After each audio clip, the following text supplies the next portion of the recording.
আসসালামু আলাইকুম। প্রিয় দেশবাসী, আমাদের ডক্টর মোহাম্মদ ইউনূস দেশবাসীর উদ্দেশ্যে একটি বাউতাবাজির ভাষণ দিয়েছেন।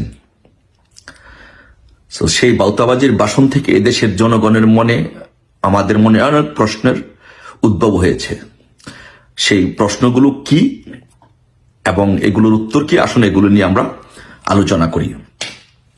প্রথম প্রশ্ন হচ্ছে, ডক্টর ইউনূস, আপনি যে অবৈধভাবে, অসাংবিধানিকভাবে এদেশের প্রধান উপদেষ্টা হিসাবে শপথ গ্রহণ করেছেন, আপনি জাতিকে কি দেখাতে পেরেছেন যে বর্তমানে আমাদের এক্সিস্টিং সংবিধানে যে আমাদের যে সাংবিধানিক প্রধানমন্ত্রী দেশরত্ন শেখ হাসিনা কোথায় পদত্যাগ করেছেন, কার কাছে পদত্যাগ করেছেন, সেই পদত্যাগ